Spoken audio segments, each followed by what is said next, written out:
I gotta take that. Your life. That's what I This meeting of the board is now called to order. Please stand and join us in the Pledge of Allegiance.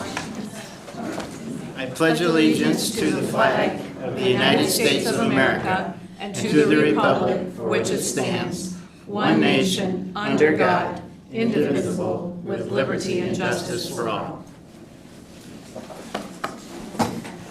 I'd like to welcome everybody to our meeting tonight, and we'll get started by approving our agenda. Is there a motion to approve the agenda as printed, please? Mr. President, move that the Board of Education approve the agenda as printed. Second? Thank you. All in favor of approving the agenda as printed, please say aye. Aye. Opposed? The motion carries, and we'll get started where we usually do, with the superintendent's report. Thank you, President Van Antwerp, members of the Portage Public Schools Board of Education.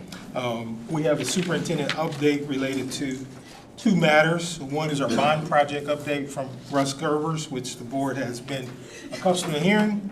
And also, our legislators came to a decision related to the state's budget update. And I would like for our finance team to give the board an update around that. Russ?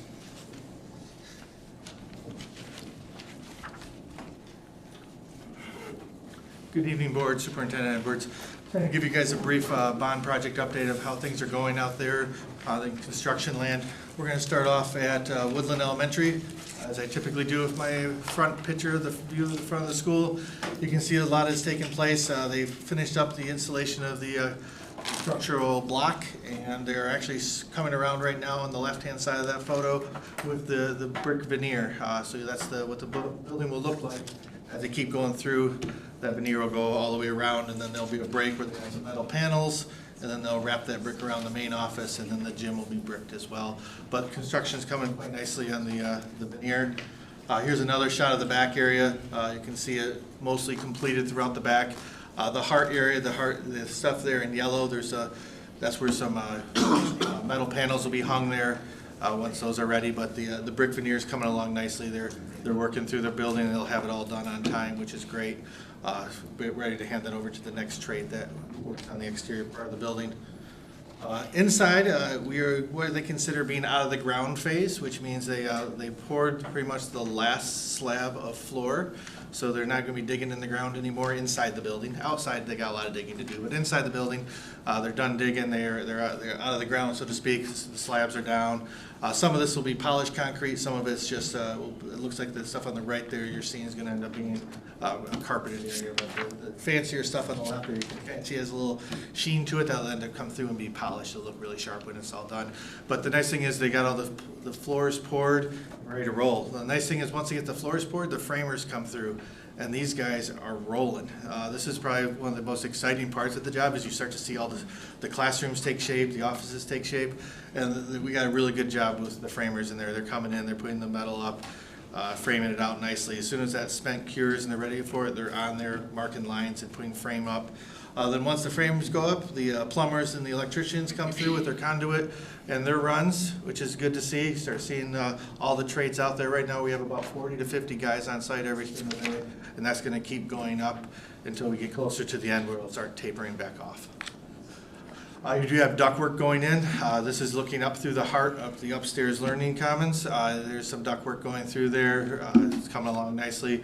So it's kind of exciting to see once you get to a certain phase of the project, you get all these traits in there, a lot of stuff starts to happen, and it's kind of like when you build a house, things happen really quick and you get really excited, then you get to a certain part and then it slows right back down. We're at the exciting part, a lot's happening in the building. They'll slow down as they get to final detail just because they want it to be perfect, but it's the exciting part, a lot of stuff going up in the building. Generator showed up on site the other day, so they got that in place. That was good to see. Sometimes generators have a long lead time to get, so this was ordered, and once they got it installed, so we know it's ours, and no one else is going to try to claim it on us, which is great. This is probably one of the more visible things right now in the community. We had to continue our water main connection to the city. It's looped around the school, so this is completing that loop. This is going out to Arbor on Crest Court. We had agreement with the neighbors, we're gonna replace their driveways and everything, don't worry. But this was all scheduled with the homeowners. We notified the street well ahead of time that this was all going to take place. So this is just that. They hopefully completed it today as it was scheduled to be completed. They had a little hiccup last week. One of the guys that was in charge of the job, his wife fell and actually hurt herself. So he couldn't finish the job last week, but they finished it up today. And everyone kind of worked around their schedule to make it happen. But it's a big point because that's the second point that they'll gain the water to the property. So we'll get that all cleaned up and then we don't have to worry about that anymore. Having that off the list is a good thing to get off the list because you're disturbing neighbors and everything. And want to get that taken care of as quickly as possible. So that is Woodland. Is there any questions on Woodland before we jump to Amberley Elementary? So Amberley, as you know, we had to take off 5 classrooms of Amberley to get it ready, get the site ready for construction, give it enough buildability area so there's a buffer between the kiddos and the construction workers, have lay down area, all that good stuff for construction. So right now they're tidying up the building, took those 5 classrooms off. You can see they had to do a new exterior wall to the building. They had to wrap the roof around, get that weather tight. They had to pour emergency exit sidewalk in there. They had to redo some of the flooring just to make sure it's ready for kiddos next here coming at the end of August. So they're just finishing that up now, and then we'll make sure final details are put in that. So it'll be usable for the next 2 years until we are able to take the building down permanently. That's some of the construction going on at Amberley. And then we just have our site, getting the site prep, getting it ready for footings and foundation and all that stuff. So you can see as the background is, this is structural sand being brought in to be able to put the footings and foundation in there as well. That project's going pretty good. There's obviously a little bit of delay with everything going on, but they're committed to getting back on track as quickly as possible. And they're bringing dirt in and bringing it out as quickly as they can, given the construction timelines we have with the city's construction ordinance. That's what I have for Amberley. Is there any questions on Amberley that I can answer? Thanks for the update, sir. Thank you, guys. All right, now we have our state budget update. Sammy, our business manager, will lead us through some exciting but not exciting news.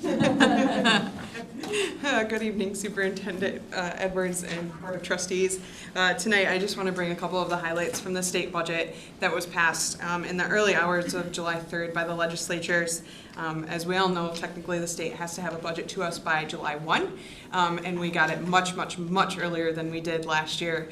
And I would probably like to say that Paula and I were very accurate with our per pupil foundation increase, which ended up being the $250 per pupil increase that was proposed in all 3 budgets. That brings us up to $10,300 for our per pupil foundation allowance. The one thing that did pass in the budget that we weren't really sure would pass, only because it was really mentioned in one proposal, was that districts will now be funded for the 26-27 school year in 2 different ways, or one of 2 ways. One way could be the 3-year average count, and that's the current year count combined with the previous 2 years, or just your current year count. So it's whatever is highest, and we won't know that we're kind of assuming we won't know that until our fall count is completed. Still a lot coming out with how that's going to be handled across the state. But that'll be a whichever is highest, so more of a held harmless situation. The one thing that we do need to keep in mind is that this is one-time funding.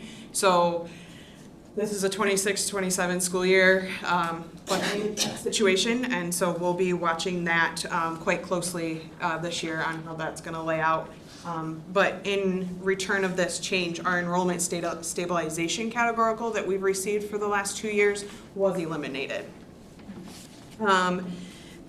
They also passed weighted foundation allowance for at-risk students along with our English language learners or our multi-language learners. And that is based on our opportunity index band, and our opportunity index band is basically it's our free and reduced population percentage and where we fall. So there's 6 different bands across the state. For the 25-26 school year, we were in band 2. So if we were to stay in band 2, our weights would range between an additional 0.1968 and a 0.2046. So we would receive that in addition to the 1.0 FTE for that student. And the weighted foundation allowance for the English learners is based on WIDA scores across the district. 31AA was also included in this package. There is a mental health allocation for just under $74 a pupil, and that comes in at $73.53 per pupil. Again, not sure what's going to happen with that this year. There was some language change. The state did hear us on that language change. We still must agree to the state investigation following a mass casualty, but in return they defined a mass casualty. But there's still, I think, some risks with that funding that districts pose, and we're just really waiting for the final analysis of the bill to come back to us. They're also doing the improving student safety, or I'm sorry, that was mental health at $73.53. The improving student safety, which is the school safety, is at $147.06 per pupil. It's still unclear on if we're going to get, if we have to opt in to get both, if we're going to get the mental health and we have to opt in for school safety. It's unclear at this time on how that's going to go. There was a lot of funding for literacy in there, for letters training, which we all know that our teachers have been diligently working with. I was talking with one of our curriculum staff members the other day, and there's been over 210 staff members in the district that are working or have completed their letters training, which is something that the state of Michigan is really pushing for. And actually at one time we were higher in a ranking regarding letters training than the Detroit Public Schools. So that's really says something about Portage and our curriculum department and our coaches, our early lit coaches, and what they're pushing for our students. There's also literacy support, and that's literacy materials from specified vendors. There's $50 million there. There's also dyslexia support, because we all know that the state of Michigan is also pushing that as well.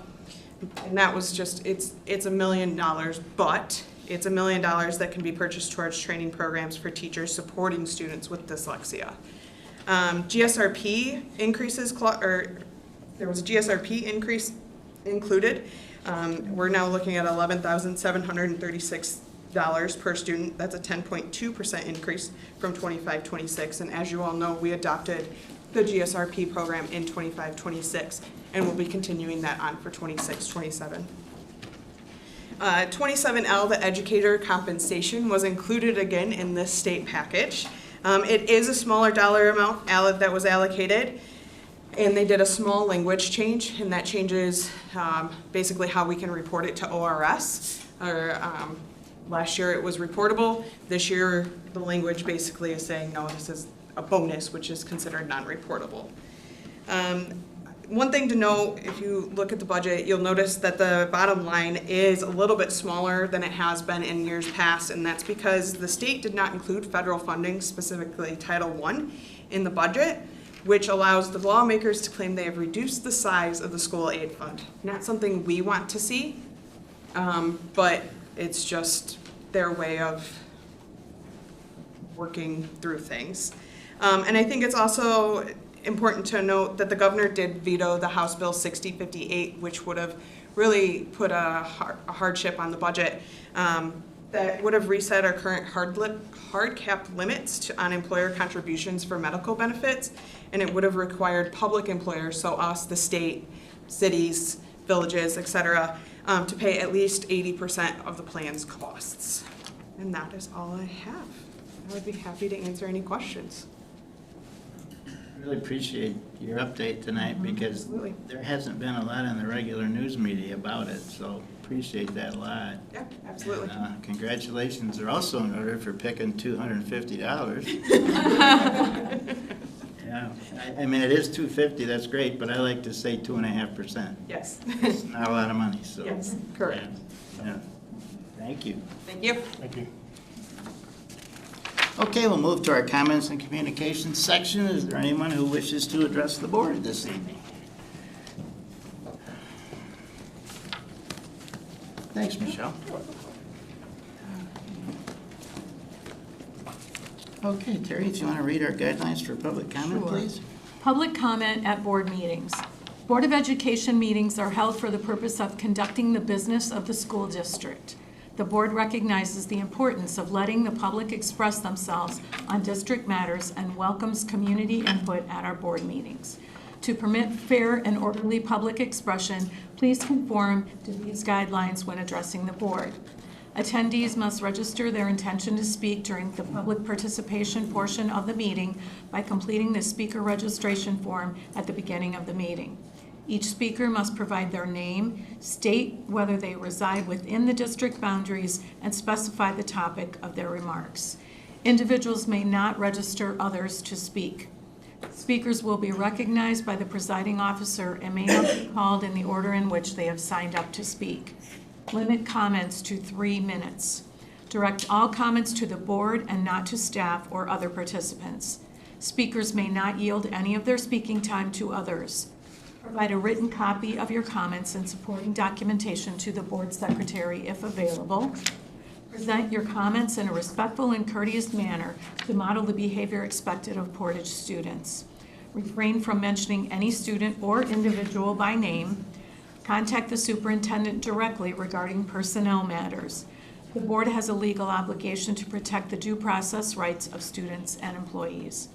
Typically, concerns raised by speakers during public comment are best addressed through the established chain of command. Board policy delegates resolution of operational concerns to the superintendent for further action. Thank you, Terry. And we'll welcome our first speaker, Dustin McLean, please. Hi, I'm Dustin McLean, and I do reside in the boundaries of Portage Public Schools. I've been an Army officer since 2011, along with having many leadership roles in the private sector. One of the biggest challenges as a leader is having someone that doesn't meet expectations. You teach them how to do better, and where they're slipping up, step in and fix things, even if it means doing those things yourself, show them how it's done. I've told the superintendent of many of the issues that persisted this school a year ago, and he and his direct leaders of the elementary schools did not drive any meaningful changes at Angling over a whole year. They don't even seem to care about the issues. When told their principals lied to us, mostly blank faces, no comments, no saying sorry that happened, no question, no asking questions into it to go follow up and verify it happened or not. In fact, that's the case with many of the issues that were brought up. Nothing was followed up on, no further clarifying questions were asked, so they didn't go look into it with that school leadership. They seem to have no expectations of principals, not lying to parents or even showing up to meetings. I recently emailed the superintendent and staff on what are the standards they have for the schools. When should we tell them they're not being met? Can he share what things are going to happen at Angling Elementary to get it back on track? I was told communication will be monitored. We should go to Dr. Jin, to his staff with any issues, and if a principal doesn't show up to a meeting, we should ask them why they did. Being a leader means trusting, which seems to happen a lot in the school district, but it also means verifying, something I've seen nothing of. Him and his staff's job is to see why their principal didn't show up to a meeting, not mine. Rescheduling the meeting, or sending out a communication after the meeting, apologizing with an appropriate excuse, and then rescheduling, or going to your leadership and getting coverage for the meeting. But again, the superintendent and staff don't seem to want to go to Angling Road Elementary and get their hands dirty doing the work that needs to be done. On top of this, the email we got from the superintendent when rumors were spreading online was not only talking down to parents of the district, it lied. Allegations were not unsubstantiated. There just wasn't enough to prosecute. An Army officer does not lie, cheat, steal, or proffer those who do. I was 22 years old and getting paid $45,000 a year when I took that creed in my life, as all Army officers do. Why does the leadership of this district proffer lies? Why would they rather ask parents to do them and their staff's job, talk down to us and lie to us? All they have to do to make this better is apologize for lying, talking down to parents, stop expecting parents to verify why or why not something their staff has done happened, state what will start happening at Angling Road Elementary that meets some standard, and get personally involved at the school. And I promise you, things will get better. You will gain the trust of your staff at that school and the families that go there. Or the superintendent doesn't seem to want to personally fix the problems at Angling, doesn't want to promise any outcomes, and therefore is not acting as they are responsible for what happens in their schools. So stop asking us to go to them and telling us they're the one responsible without holding them responsible. Stop extending the contract until they make promises, create a standard that the school must meet, ensure the staff meets those standards, or be there themselves to triage the issues instead of letting them persist year after year after year like you let the last superintendent do. Angling Road hasn't fallen to its status over 3 years. It's been a long process caused by insufficient monitoring and not holding anyone accountable. It will take years to get it back to the elementary school in the district, if not the elementary school in this state that it once was. We don't have more years to sit here and wait for someone to just show up and magically fix this. Board, if you want to hold someone accountable for once, do it tonight. Vote no on the contract extension of the superintendent.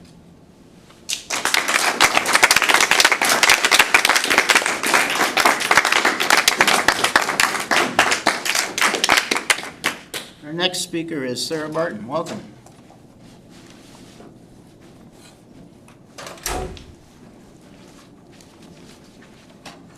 Good evening, my name is Sarah. I live in the district. I'm here to discuss the fact that the nurses' contract was not renewed for this upcoming school year.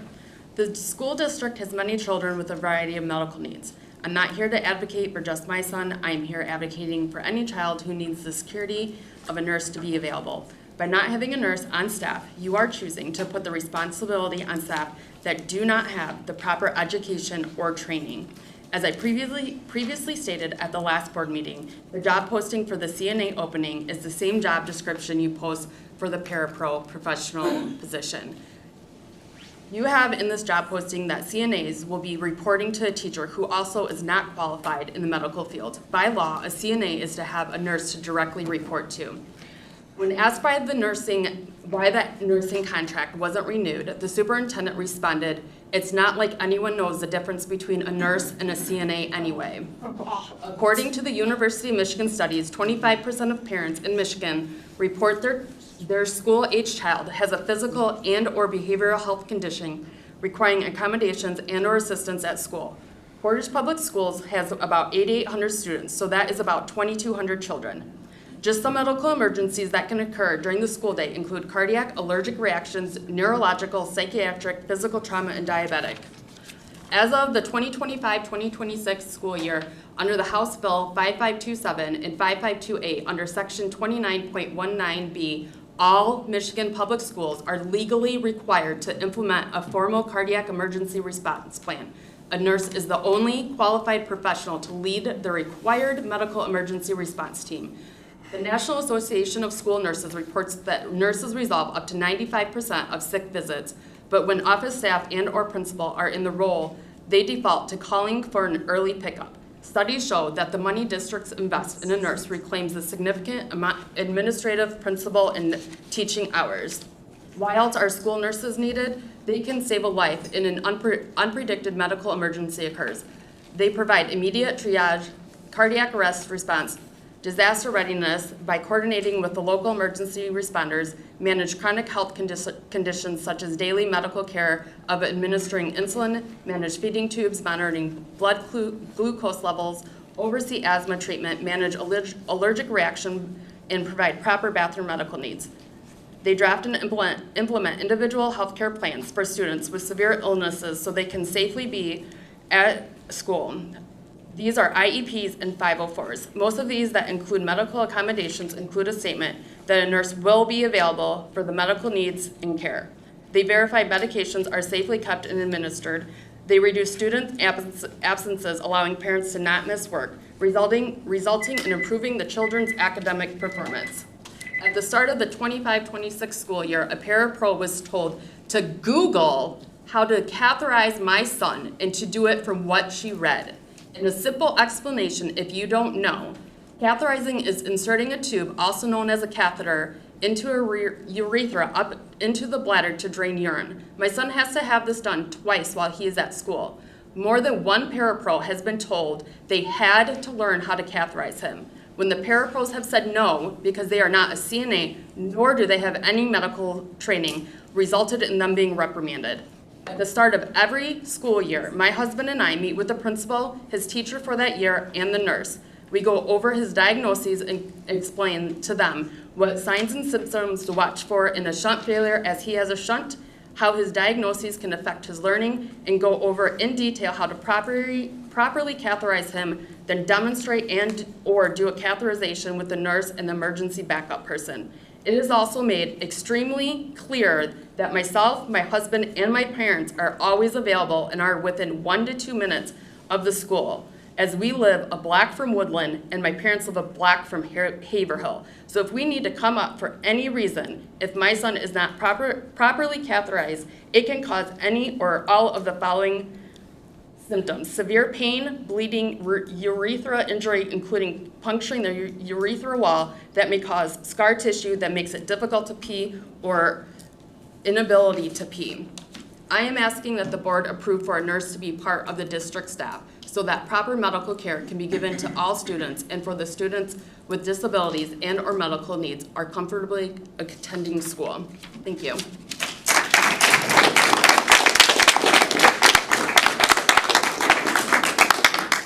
Thank you, sir. Our next speaker is Daniel Morrison, please. Welcome.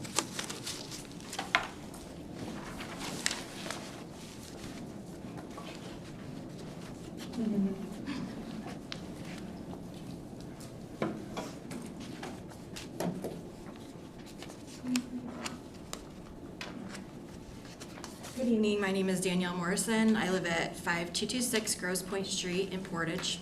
I have 5 children, all of whom attended Angling Road at different times. Over the years, our family has experienced this school under 3 different principals. So I've watched Angling Road go from being one of the best elementary schools in this district to a school that is struggling deeply. And I have to ask, is anyone here asking why?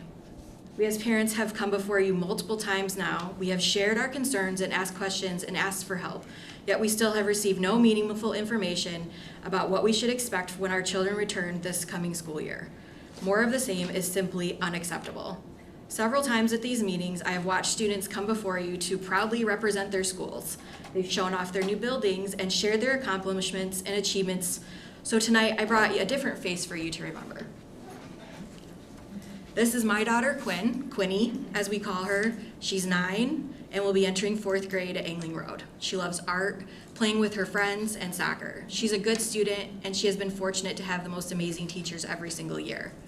But she also goes to school worrying about whether other children will hurt her or her friends.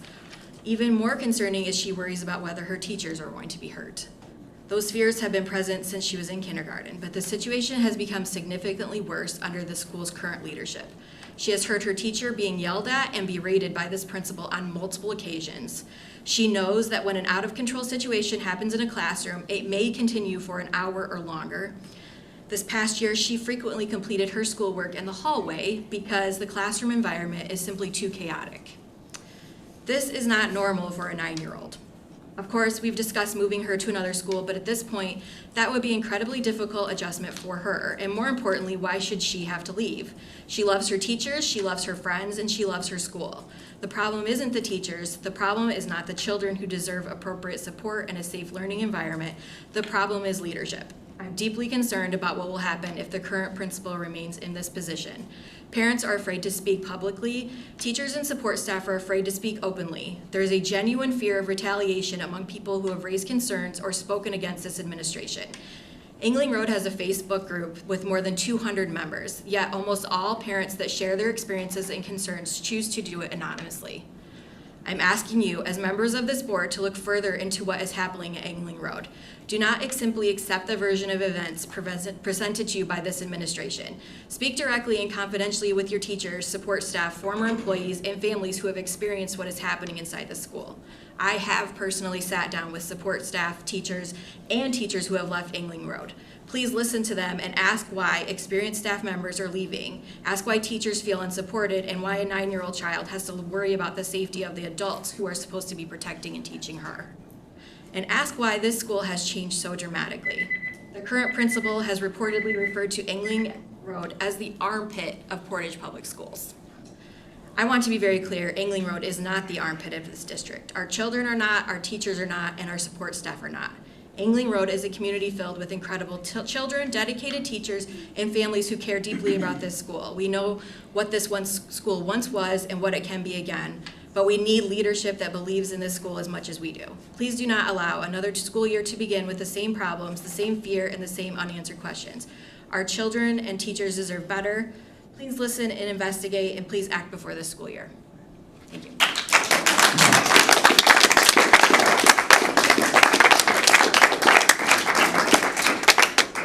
Thank you, Danielle. Our next speaker is Kelly Cronkite.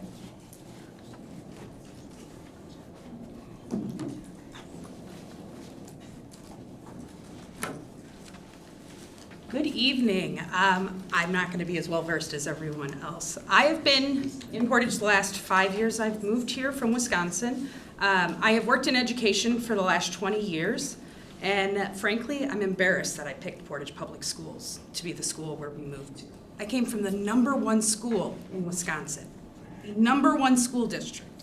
I came here, and I heard wonderful things. I lived here when I was younger, went to college at Western, came back here for family. This isn't what I expected. I'm here for the teachers, staff, students, and families. The concerns that are being raised, there's no responses. You haven't even addressed them and shared written acknowledgement of them. There are parents who can't come to these meetings and don't hear that they have support either. They can't have their voices heard. They aren't able to be here. Some students and families can't watch this. They don't have internet access. So we need to find a way to show them that their voices are heard. We are here for them. I have emailed, gotten no responses. I know it's summer, I know there's office hours, but I've gotten no response from anyone addressing these concerns and how we're going to make a change. All I'm asking for is for you to acknowledge what these parents have spoken about. Share what you're doing, what you're investigating. You don't have to give details. The first board meeting when this was raised, you said, hey, we're gonna look into statistics, numbers, the surveys that have gone out. Has that been done? We have no clue. Or was it all talk? That's what I'm asking. Share what you're doing. If you have no plan, be honest, be a leader. That's what we need. We don't need ignorance. We don't need to be ignored. We're all adults. We can take the truth.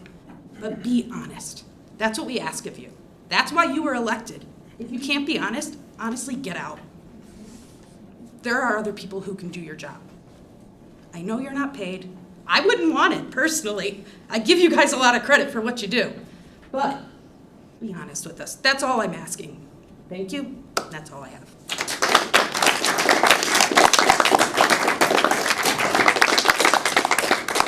Thank you, Kelly. Our last speaker tonight is Kayla Fernstrom, please.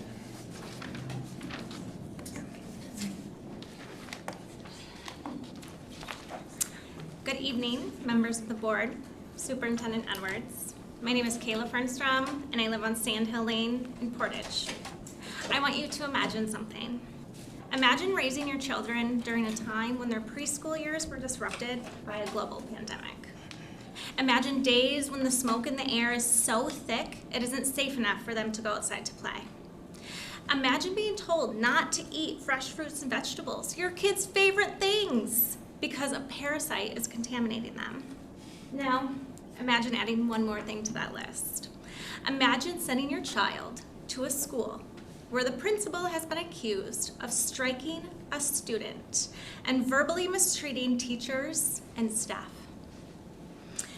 For years, our children have been asked to be resilient. They've adapted to circumstances, but school is supposed to be the place where they find consistency, stability, and safety. Instead, many families have spent the past 2 years watching an extraordinary number of teachers, staff, and students leave Angling Road Elementary. Every departure represents relationships that our children lose, trusted adults they no longer have, and another piece of stability taken away from them.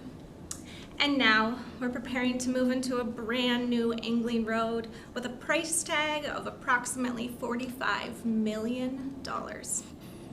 Our children absolutely deserve a beautiful modern school, but what makes a school exceptional isn't the bricks. What makes a school exceptional are the people inside. It's the teachers who inspire children to love learning. It's the support staff who know every child's name. It's a principal who should create a culture where students feel safe and staff feels valued. If we continue to lose outstanding educators and allow trust within the community to dwindle, then we've invested $45 million in a building while neglecting the very people who make the school extraordinary. Tonight, I am asking you to remember that your decision to do nothing and stay quiet about the culture that is being tolerated at Angling Road Elementary affects real children. They're sitting in real classrooms. These are real teachers and real support staff who are dedicated to their lives of children. This is bigger than one incident or one person. It is about culture. It is about leadership. It is about whether families can trust that concerns involving student safety and staff well-being will be addressed with urgency, transparency, and accountability. The Angling Road community deserves better. Our teachers and our children deserve better.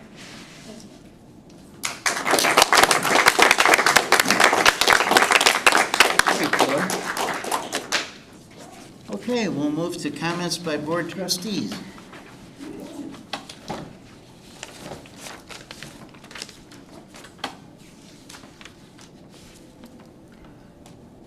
Who wants to go first? I will go first. First of all, thank you to those attending tonight and for the comments. So a note about the uncomfortableness of this. When we are sworn in, we have to take an oath, and the oath is to follow the laws. And what that means in any situation where there's a personnel issue, when we are in public session, we keep it neutral. And I know you have the same ethics as well. And that makes this incredibly complicated. But we have our oaths, and sometimes that is incredibly awkward. And I'm asking folks to not misinterpret our silence, nor the silence of the superintendent, as indifference on this.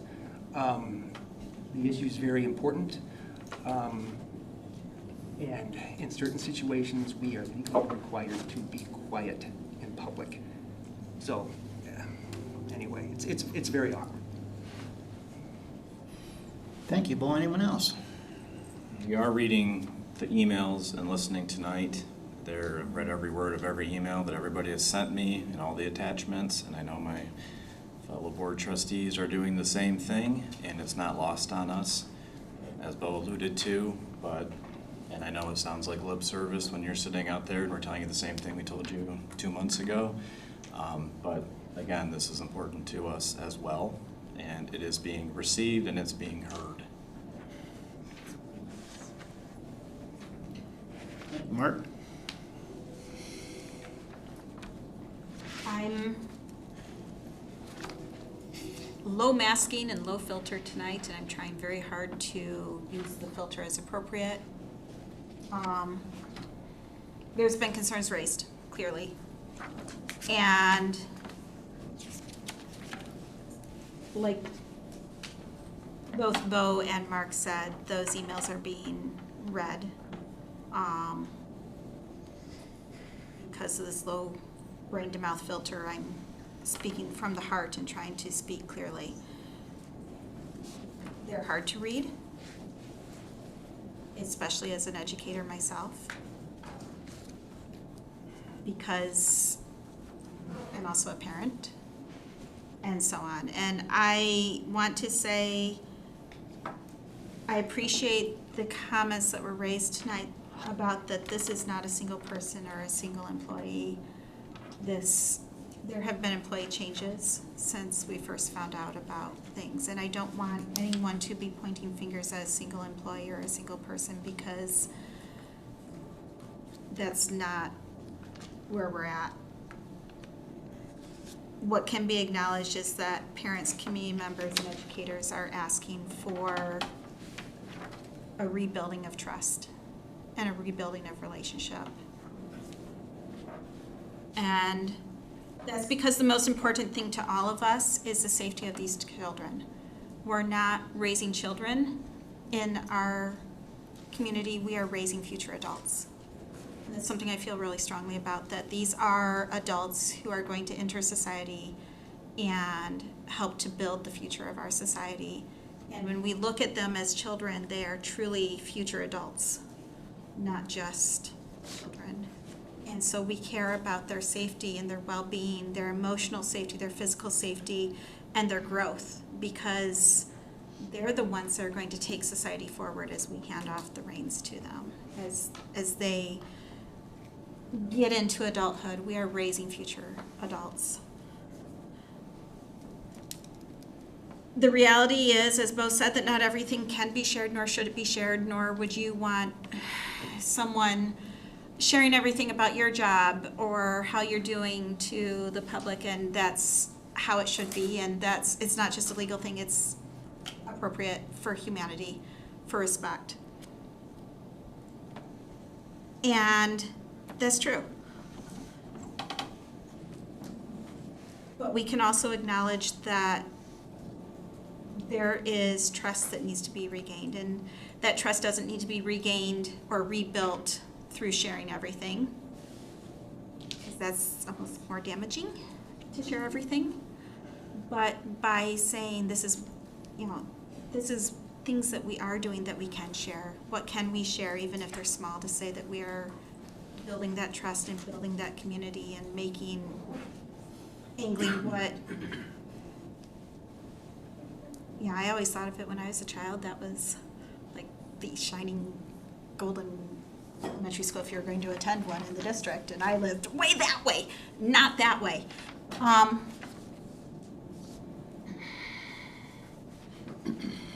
The hard part is, as a board member, is not just knowing what can be shared or not, it's trusting and verifying at the same time. And I noticed that that phrase was used, and that's one that I have really pondered about over the last couple months, honestly, that we need to verify. It's one thing to say, okay, here's our policy, here's how I'm following it, great, but verifying that. And my challenge as an individual, not as a board as a whole, is to say, how are we building that trust? And how are we verifying in order to, so that through that verification we build that trust. The verifying is not to break things down, but to verify that things are happening so that that trust can be rebuilt positively.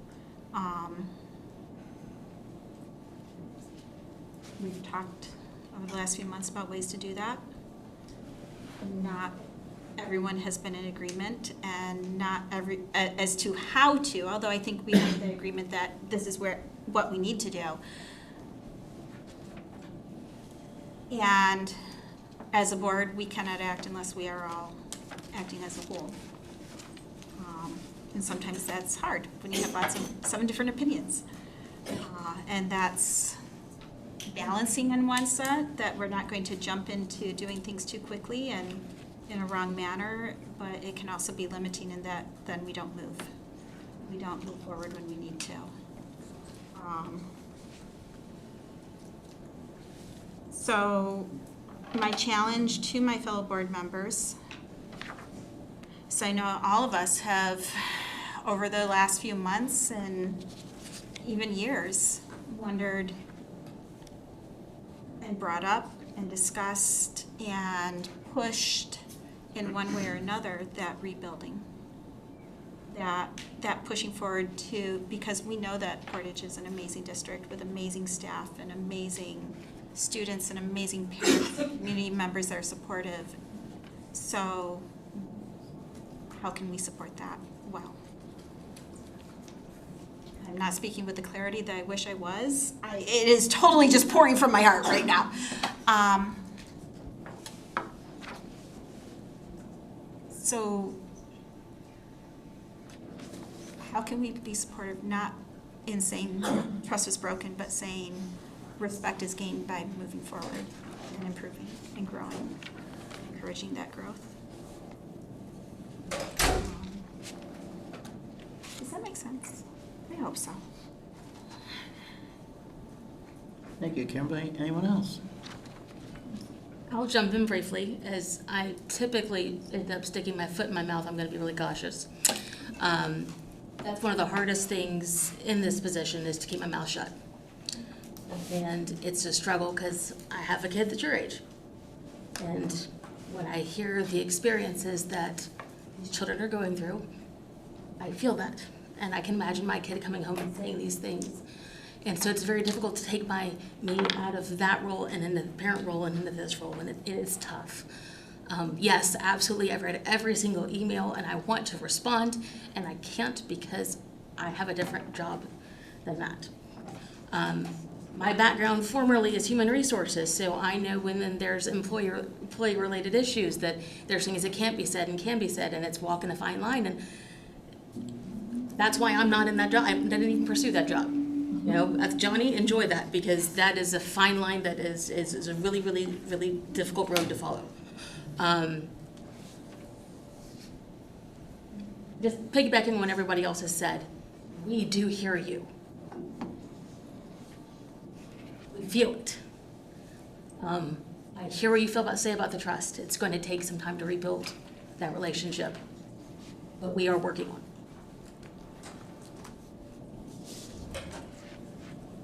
Thanks, Emily.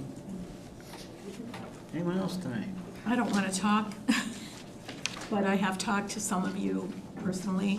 I'm just going to say again, this is not the school I knew.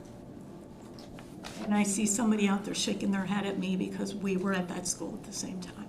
So it has to get better. It has to. No choice. Thank you, Terry. Anyone else?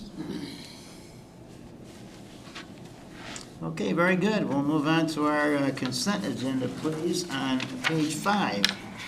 Tonight, all we have is the June 29, 2026 special meeting, regular business meeting, and closed session meeting minutes. Is there any exception to the consent agenda as presented? Hearing none, the consent agenda is approved. And now we move to an action item. Number 1 is the Architectural Engineering Agreement Amendment Number 2. It's a very thick amendment. Russ Gerber is our Assistant Superintendent of Operations. As the board knows, we have a relationship with Tower Pinkster. The 2021 bond was passed, so now it's time for us to talk about the continuation of that work. Yep. So, good evening, board again. I just want to bring to you guys a couple contracts today. The first contract is our contract with Tower Pinkster. Tower Pinkster has been working with the district since 2021 with the passage of that bond and helped on the first 3 elementary schools that we're working on, as well as the 4th that we're just starting to break ground on. This addendum number 2 is basically to add in the scope of the 2025 work, as well as to bring in any building site and sinking fund work that we have. We have some design services that are part of that. It also breaks down the project schedule, what consultants will be using, as well as any adjustment in hourly fees that have adjusted over the last 5 years. So that's what the addendum number 2 is for Tower Pinkster. I just ask that we, if possible, approve that tonight so we can continue our work with them. They've been an outstanding partner for the last 5 years. They work very closely with OAK, Plant Moran. They've done a really good job for us so far, and we're happy with their work. Are there any questions? I just had a question about your memo. It talked about additional design services for site revisions at Central and Haverhill. Yes. I don't know what that is.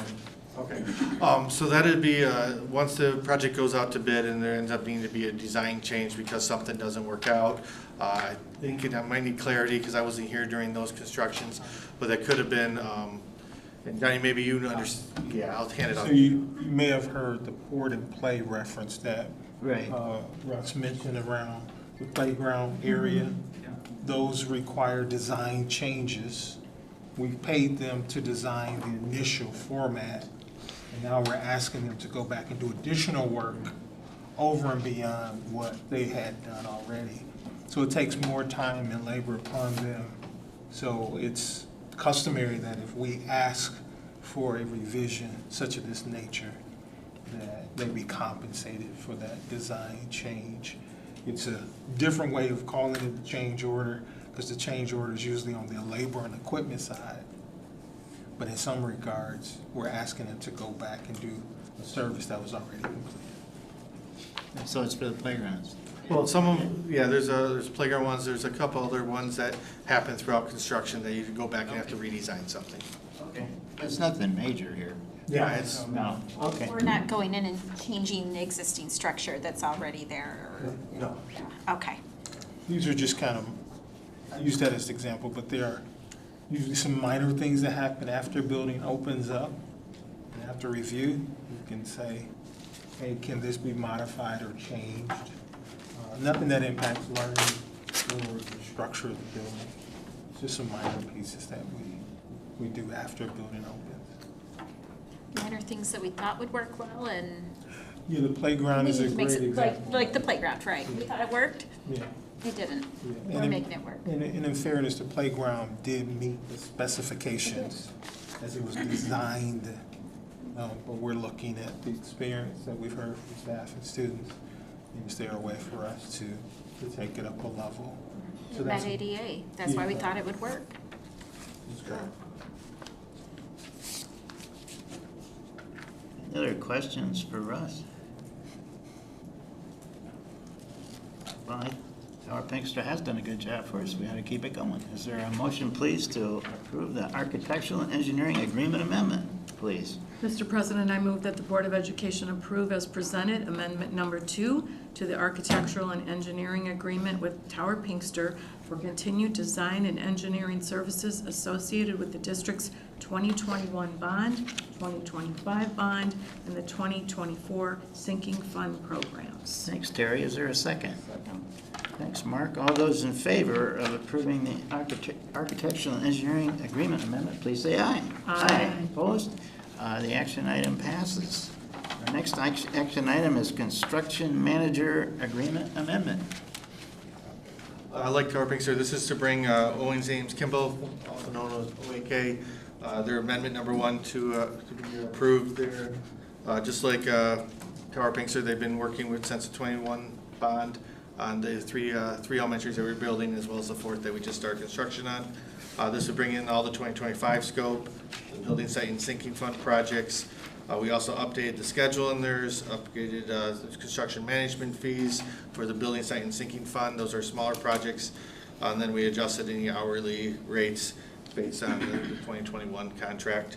It is worth noting the district has been working with OEK since 2015 with with the projects of that bond as well. Again, we have a pretty good team established between OAK, Tower Pinkster, Plant Moran. I'd like to keep the team together and continue knocking out these projects and having pretty good success, if I say so myself. Thanks, Russ. Any questions on this one? Hearing none, then, there's a motion, please, on page 56. I move that the Board of Education approve as presented amendment number 1 to the construction management agreement with Owen Ames Kimball, OAK, for continued construction management services associated with the district's 2021 bond, 2025 bond, and building site and sinking fund projects. Thanks, Mark. Is there a second? Second.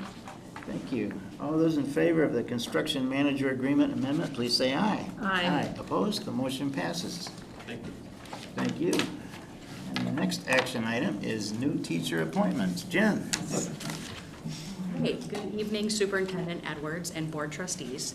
I'm here tonight with recommending that the board approve our 18 new teachers who are included in your board packet.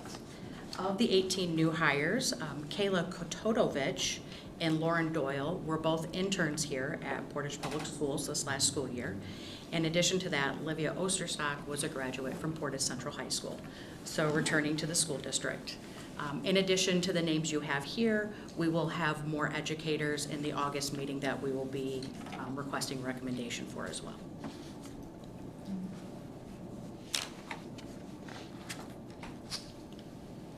thank you, Jen. Any questions for Jen? Lot of new employees from other districts coming here. Yes, yes, definitely, from a variety of backgrounds. Mhm.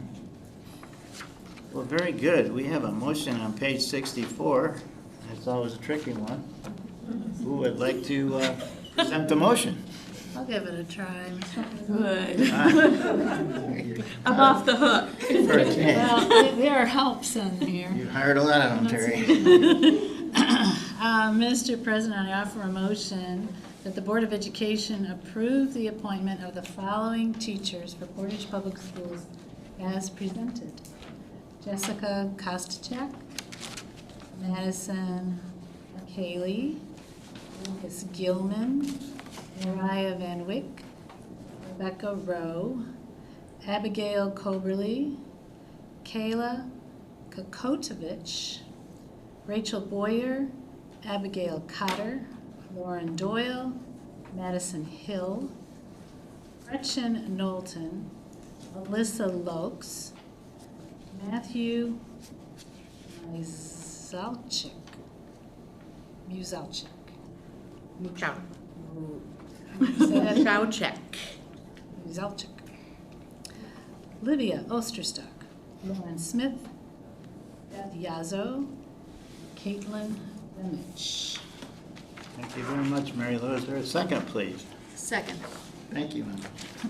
All those in favor of the new teacher appointments, please say aye. Aye. Opposed? The motion passes and new teachers are appointed. Thank you. For my next item tonight, I'm recommending that the board approve the authorization of 2 administrator contract extensions, which would not exceed beyond June 30th of 2028. We inadvertently omitted 2 administrators from the board packet on June 29th of 2026. So we are asking that you do approve those for Dr. Alex McCullough. She is the principal at Lake Center Elementary, and Mr. Sidney Bailey, who is the principal of West Middle School. Sounds like the right thing to do. Is there a motion, please? Mr. President, I move that the Board of Education authorize the superintendent to issue administrator contract extensions not to extend beyond June 30th, 2028, and with additional compensation in the aggregate as approved by the board as part of the initial 2026-2027 budget for the following individuals: Sidney Bailey IV and Alexandra McCullough. Second. Thank you. All those in favor of the administrative contract extensions, please say aye. Aye. Opposed? The motion passes. The administrative contracts are extended. Thank you all. Thank you. Our next action item is to approve the superintendent evaluation and public statement. And I'll go ahead and read the recommendation and the public statement. I recommend the Board of Education approve a rating of effective for Superintendent Johnny Edwards based on the results of his annual evaluation for the 25-26 school year. The Board of Education completed its formal evaluation of the superintendent on June 29, 2026 for the 25-26 school year in accordance with the Michigan Revised School Code MCL 380.1249B and Governance Process Policy 3.12 Superintendent Evaluation. Based on the results of the evaluation instrument and the board's collective comments, the superintendent received an overall rating of effective, the highest rating possible under the evaluation system. Highlights of Mr. Edwards' first year as superintendent include completing the 90-day entry plan to identify areas for improvement, opening 2 new elementary schools, Central Elementary and Haverhill Elementary, and using this momentum to train teachers in collaborative, team-based instruction. Continuing bond work, moving the Woodland community into the former Haverhill facility. Continued construction progress on the new Woodland Elementary, design work on the new Angling Elementary, and the groundbreaking for the new Amberley Elementary. Passing of the 2025 facilities bond to complete improvement of our facilities with a strong passage rate of 63%. Engaging in schools with students in the community and professionally. Establishing the Superintendent Educator Circle designed to create two-way communication between educators and the superintendent. Partnering with Curriculum Management Associates Incorporated to lead a curriculum management audit. working with AASA, the School Superintendent's Association, to evaluate progress on the district's strategic commitments, promoting the district's social media in new and more dynamic ways with results indicating expansion of our digital footprint with Instagram reach and Facebook follower growth, and renewing the countywide special education millage with overwhelming positive results in 13 Portage precincts. Johnny, thank you very much for all your hard work this year. We appreciate it very much, and congratulations on your effective rating. Thank you. Comments from board members, please.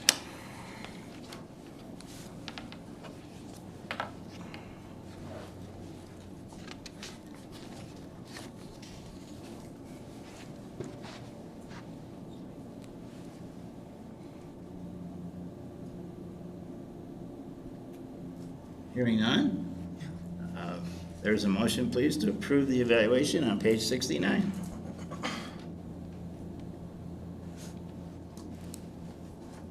You know, Randy, instead of reading the motion, I'd like to make a comment. And I need to apologize for this, but I do. So, number one, Johnny, I agree with everything on here, and I appreciate what you do. I need to raise this point.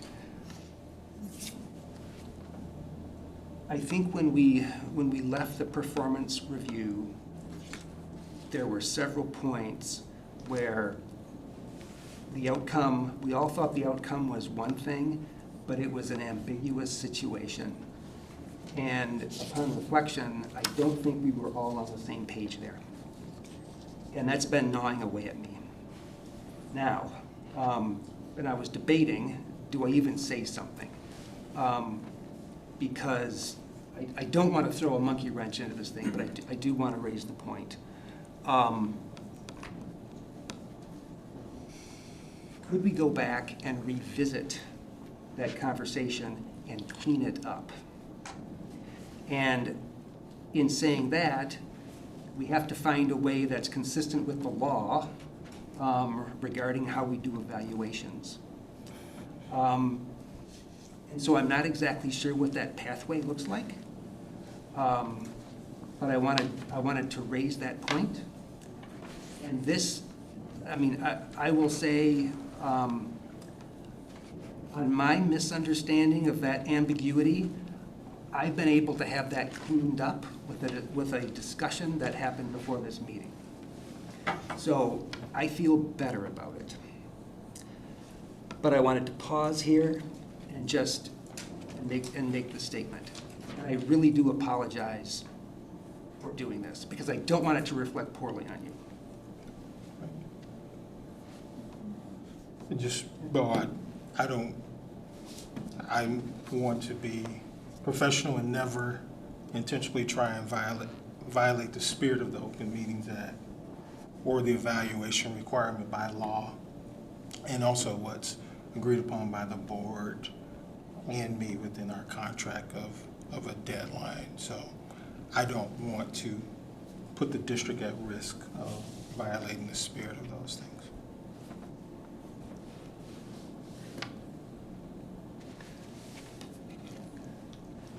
I would appreciate, in my mind, piggybacking on Bo, to defer this action and clean up some of these issues, and maybe take this vote in August, the next meeting.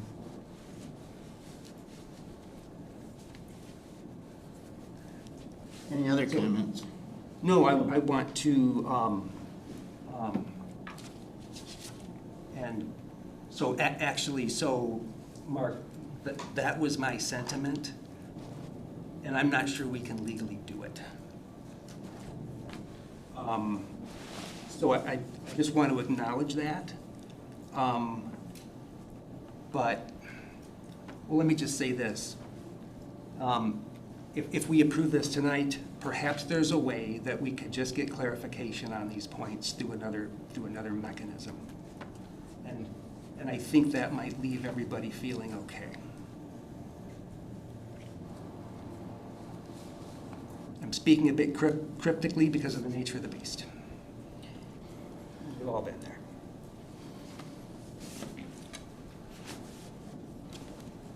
want to piggyback a little bit in that seeking clarity, I think, is a good thing. I also want to, for Johnny, to point out that what we are seeking clarity on is a portion of everything he has done through the year. And overall, there's, as was listed here, a lot of amazing things. And even while asking for that clarity is of high importance, and I agree, getting clarity is extremely important, I do not want that need for clarity to negate the rest of what Johnny has accomplished, he has done. And I want there to be a balance between those two, because there's been a lot of really great things throughout the year, especially considering this is your first year as a superintendent. I want to say that's hard. You know, to step into a new role, that's hard. And so I want to make this a yes and of both can be true at the same time. The board did get an email from me about rounding in the next couple weeks, so if you have an opportunity, please work within your schedule. If you're not able to do that, Barb and I can accommodate you all in terms of your specific needs. And so I just want to be clear that there is an opportunity individually to sit down with me to share. You should receive a copy of those questions, and every board member will have that opportunity to share with me during rounding as well. I mean, I guess I'm more confused now than 2 minutes ago. I don't know what's changed. I still feel there's some issues, so I'm not comfortable right now. If I could add to that. So right now, there's 2 different points of action that we have to address in this similar vein. The first one right now is the evaluation itself. Secondly, our next course of action follows that. So right now, let's talk about the evaluation, because evaluation is not a sum of, let's say, the past 90 days, but it's the full year. And whereas we might have some things that might color the big picture, we have to look at the big picture of what's been accomplished for, let's say, the past the past 12 months. Knowing that we have some things to further address, and I'm confident that we'll get that addressing those, I'm comfortable proceeding for the evaluation portion for approving that.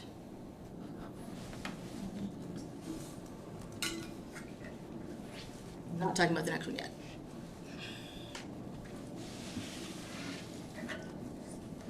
Well, to build on your point, the revised school code is very clear that the superintendent evaluation is based on the criteria in the evaluation instrument.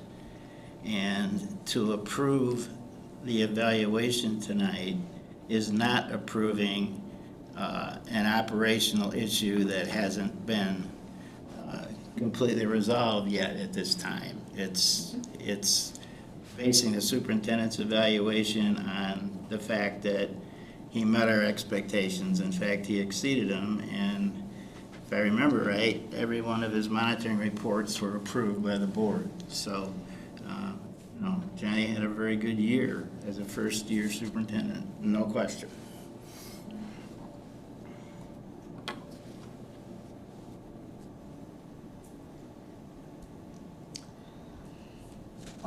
So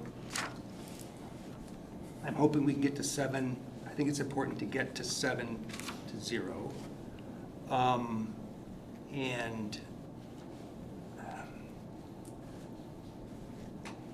I think my concerns can get addressed if we do have some time as a board to talk more about these issues. And I think that's what we need to do.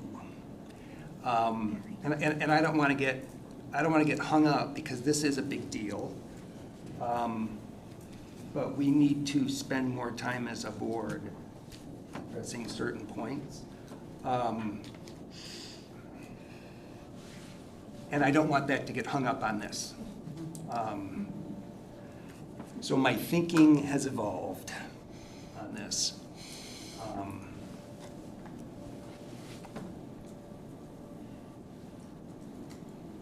Yeah, I'm hoping we can get to 7-0, and that we're talking soon about these issues where there will be ambiguities. At this point, this approval refers to, as Emily said, the evaluation, in which we all filled out an evaluation individually. Those were averaged, and the average resulted in an effective rating. And at this point, voting as a board to approve what we did seems like a no-brainer at this point. And further discussion is outside of this motion itself. And that asking for clarity, yeah, we want that. But that does not negate what we decided when we did the evaluation and averaged our individual evaluations and came with a very high score as an average. And so I think right now, saying we approve what we did as a board to come to that result, we can't go back and take backsies at this point. But we can ask for clarity moving forward. And I think that that's a reflection of the whole picture, everything that's happened with all those details, and while saying, yeah, there's a small part that is where there's growth. That's okay. And we can, I say small in that compared to the big picture. Because both needing growth in an area and doing well in the other areas can be true at the same time. Well, just to build on your points, approving the superintendent evaluation, the public statement, it's just an administrative formality. The decision about the rating has already been made, and the reason the law requires us to approve it in public is we can't approve it in closed session, and keep it a secret. We have to approve it. That's by law, so that's why it's here. It's an administrative formality. And in fairness, Mr. President, like many superintendents, I asked for that to be done closed. And I wouldn't want to have a perception that now the board is trying to do that openly. So Yeah. I just want to share that. Yeah. Well, this has been an interesting, I think, and helpful discussion. The piece I would weave in, because it's related to this, and it is us as a board working with the superintendent and finding a way to state our expectations higher and to do a better job of expressing that. And we've been working on that, and I think, well, Kimberly and I and Johnny were at a conference where we learned some tricks on how to do that. And I remember during Johnny's job interview, and the question was something like, what does success look like in a year? And my comment was blah, blah, blah, and we're all on the same page. And this is no knock on anybody on this dais, but I don't think we're all on the same page in terms of the expectations yet. And frankly, that has been a conversation that I've been really excited to have. And I was kind of hoping we could get to it this summer.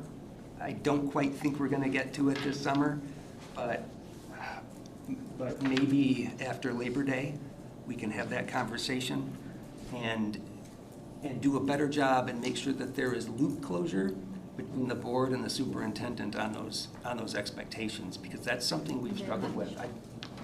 We've struggled with that.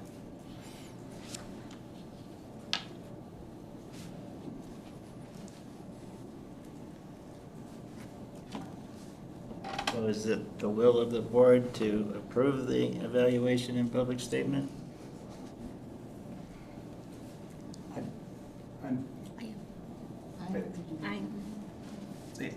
I appreciate the chance to raise my concerns here. My thinking has evolved, and I am ready to vote yes. Well, excellent. I would be happy to accept a motion. Mr. President, I offer a motion that the Board of Education approve a rating of effective for Superintendent Johnny Edwards based on the results of his annual evaluation for the 25-26 school year and approve the public statement regarding this evaluation. Thank you. Is there a second? Second. Thank you, Emily. All those in favor of approving the superintendent evaluation and public statement, please say aye. Aye. Opposed? The motion passes 7-0. Thank you. Our next item is to approve the superintendent contract modifications. And I'll read the recommendation. Recommend that the Board of Education extend the superintendent's contract of employment for an additional year to June 30, 2029, and increase base salary by 4%, consistent with the increase approved previously for the administrative group. The recommendations for extension of the employment contract and increase to the base salary are in accordance with the superintendent's contract of employment and accepted practice here. A question. Yeah. And forgive one for bringing this up. I just don't have the information to know, is this something that's required to do at a certain time of the year, or can this happen at other times of the year? Well, it needs to happen now, I believe, because the contract goes from July 1st to June 30. Correct. That's if we were going to say do a full year extension in that aspect. If we were to say 6 months in, we're going to still extend it another further year, we're still doing that same extension because we still have a contract through the end of this upcoming school year. Right. And in fact, for the next 2 years. Yeah. Right, because the initial term was 3 years. Yes. So We have it through 2028, which is, to add an additional year, it's standard practice, nothing different. I get that it's standard. My question was along the lines of knowing that there's some of the ambiguities that we would like to address, and knowing some, not only mine, but some of the other board members' concerns that have been raised. For me, I would want to delay this.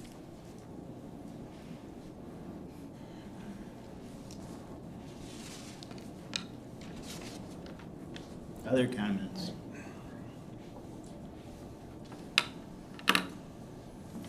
I actually was thinking along the same lines, but given our deliberation on the previous question, I think it's important. I think it's important to. I'm going to advocate for 7-0, even though we had those ambiguities. I think at the end of that meeting, and we need to get that cleaned up. And I'm kind of looking at our board chair and the superintendent to help us clean up those ambiguities. And I think if they're willing to say we need to address that stuff, I think tonight I'm comfortable with the yes. And I'm hoping we can do it 7-0. Well, I mean, I feel like, sorry. yeah, go ahead. I guess I feel like the ambiguities are kind of a big thing for me. And it's very hypothetical what we're discussing. And if there's a plan in place to talk about them or discuss it, I'd feel better about that. That's my concern, and that's been my concern. Right, right. I don't necessarily feel that we harm anything by delaying this. Because I don't want me saying that I don't want to move forward with this as to impugn anything on your actions or character. And I know it may come across that way, and I don't want it to come across that way, so let me clarify that. I have, think about my human resources background, I have a challenge before we address where we need to go, saying, here you go. That's my challenge. It's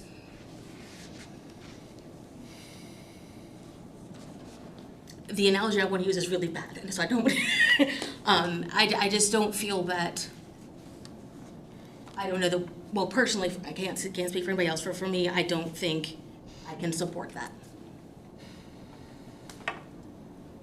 And if everybody else agrees to move forward with that, that's okay. I'm fine standing on my own.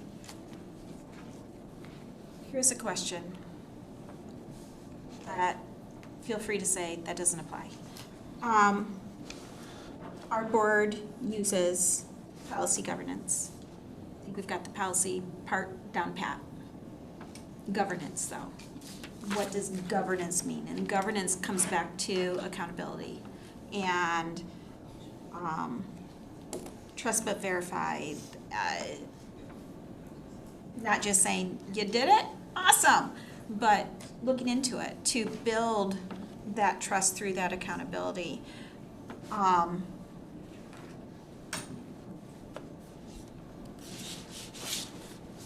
Is it, at what point does that governance come into play, the idea of governance come into play with what we're talking about as far as renewing the contract or adding a year to the contract tonight versus waiting until August or September to add a year to the contract? How much does that play into the verify, or do we choose to trust with verifying within X amount of time?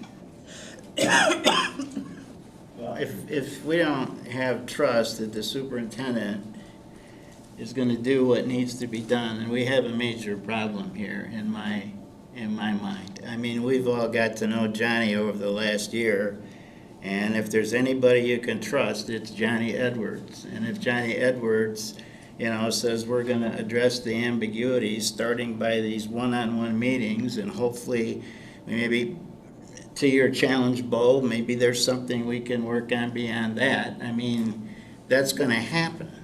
I mean, I don't think anybody should have any doubts about that. So at this point, we have you backing up that this will happen, in which case, with that, I am then comfortable leaning on that we have both President and Johnny saying, yeah, this will happen, and here's the first steps to do it, and then we'll get more steps as we go. And part of it, those things haven't happened yet, though, and that's my concern. And waiting a month to revisit this doesn't change the long-term impact or decision at all. It just verifies or completes the concerns that are out there.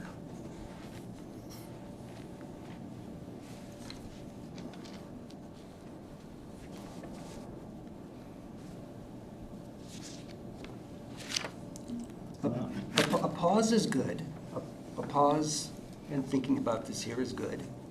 So Randy, you were giving some assurances, and you were giving them about Johnny specifically, and I can't argue with that.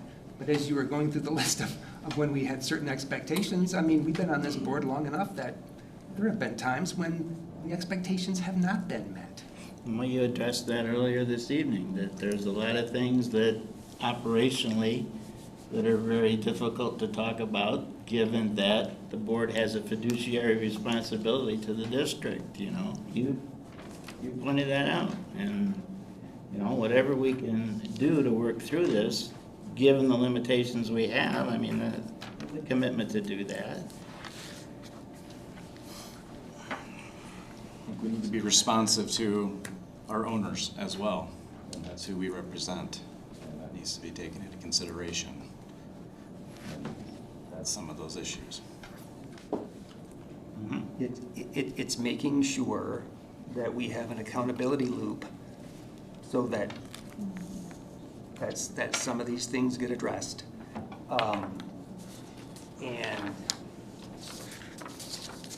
And my brain coming into this meeting was how to do that one way, and through these deliberations and maybe the gravity of actually the motion being in front of me, my mind is saying, I mean, we've had to talk a little bit in code here, and that's the nature of the beast.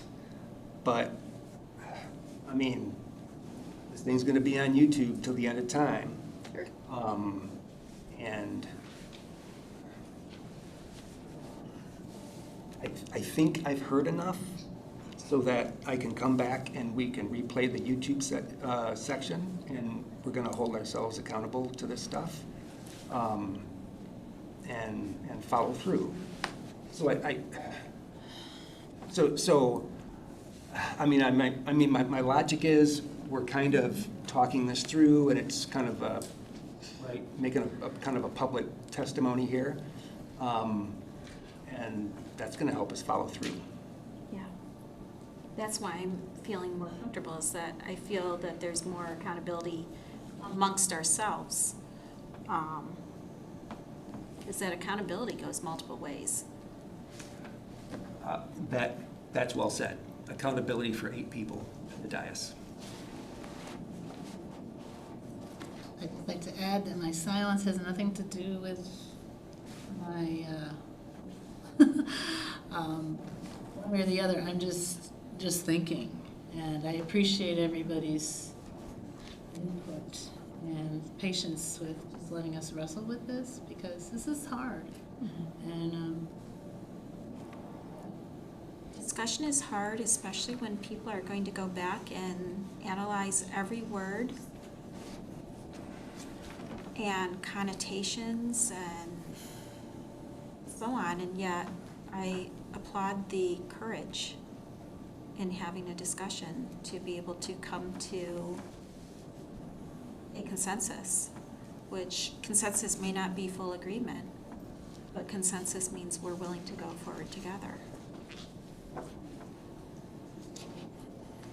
I appreciate what everyone said, and I want to recognize that we knew going into this first year that, Johnny, you were going to be doing a lot of watching, looking, learning, to kind of get a grasp of where things stand. So I do want to acknowledge that I know that you weren't necessarily off to the races to change the world yet. You had to get the lay of the land from your seat. And I'm excited to see what you do with it. Now we're going into your second year. So again, I don't want to say me saying no to this is a lack of faith in your abilities. I'm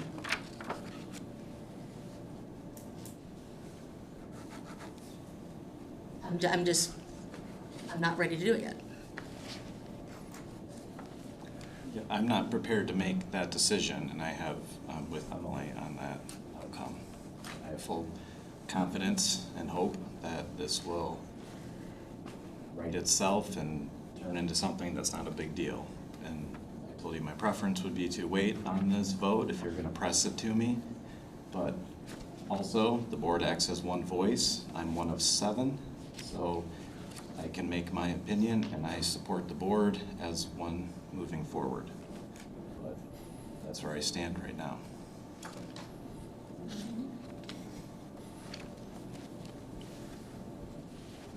think we made a deal with Johnny at the beginning of the year. Here's the evaluation form, and here's the monitoring reports.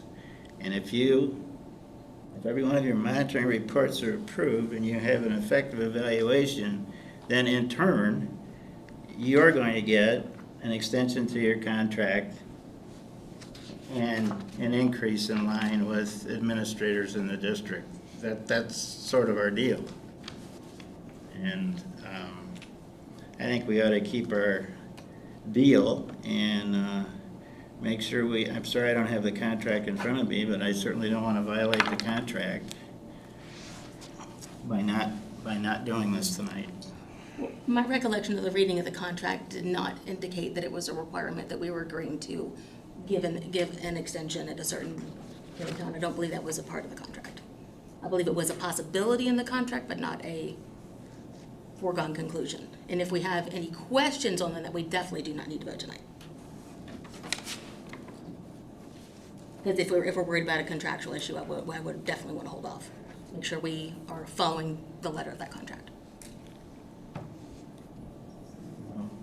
July 1 to June 30 is the contract. It was a 3-year contract. I was talking about this year and when you implement an increase. The increase is implemented on July 1st. I hear what you're saying. And again, if we think there's a contractual issue, I would definitely want to review the contract. I have no problem doing that, and if it's in the contract, that's something we need to do, okay. But right now, we're saying to extend and if it's two separate things, of whether we're going to extend the contract or we're going to give an increase, those could be two separate questions. Right now, they're looped together with one.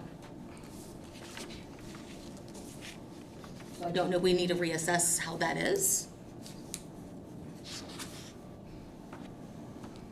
Right, and the current contract governs right now. It's year 2 of the contract. And Correct. There was an escalator in there. I believe there was. Yeah. So everything's fine. And got his pay raise here a few weeks ago. Randy seems to think we may be, if we don't do this, we might be violating the terms of the contract, so I want to be careful there. Because I don't want to put us in a position that we could be doing that. We have to approve the increase, it just doesn't happen. Are you suggesting there was no increase for year 2 of the contract? Is that right? There is language to that effect, given the new retirement rules for the state and how you treat the salary, but it's necessary for the board to do this because we didn't know what that increase was going to be for the administrative group, and Johnny agreed up front to accept whatever increase the administrative group gets because they work as a team. Could we clarify it and then do a back pay as needed? Or we have two separate motions. One is going to be to approve the increase that he's obligated to in his contract, and then whether or not we're going to separate those two. I just don't know what's... I've never seen anything like that before. The two are always together. So I don't know if they can be separated. Didn't even think about it because this is the way it's always been done at Portage schools and other boards that I serve on. So Sammy has the answer. yeah. This is what you're looking for. Thank you, Sammy. Thank you, Sammy. Here's the contract for you. Thank you. Thank you.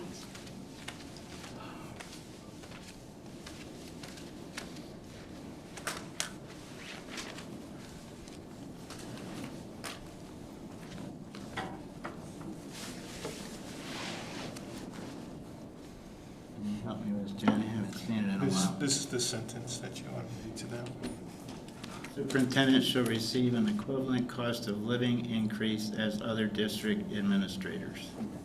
This is what was put in there, but it doesn't happen unless we approve it. Correct, but that increase is not tied to a contract increase, a contract extension. and our motion ties it.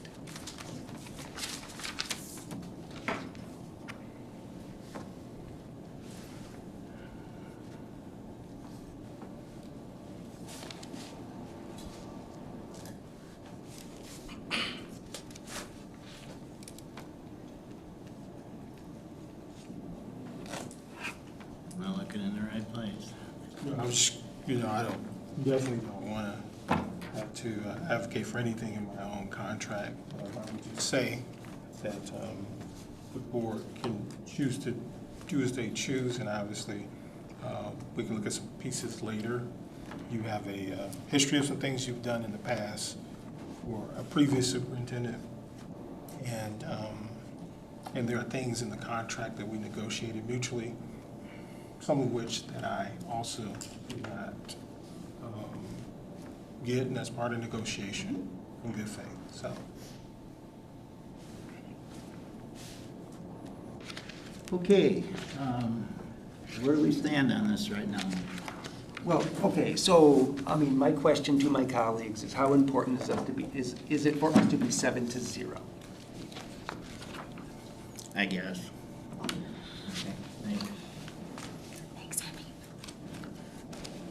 How important is it to be 7-0? If we can't get there tonight, will we be able to get there in a month or two, once there have been some clarifications and some information given and received? How important is that? I do think this issue of the percentage increase, you're right, Randy. I remember when we were looking at a draft of that contract and it just had blanks there. And the final version just says what commensurate with other administrative increases. So you're right. This will not go into effect. That increase won't go into effect until we act. I feel I'm getting more confused all the time. And I think it's getting really muddy, and I'd like it to look cleaner. And I'd like to express my confidence that we will have those one-on-one meetings, that we will have some private time as a board with Johnny to further discuss our concerns. And then I think we should go ahead and check this off our list and move forward.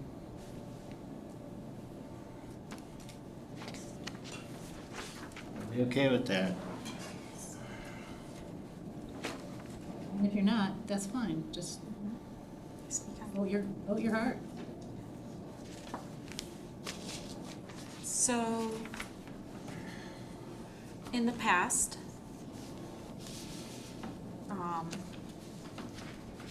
I have looked at the board consensus on evaluations and said, once that board consensus has been reached on the evaluations, I now have the obligation to vote for that contract based on that consensus that was reached on the evaluation.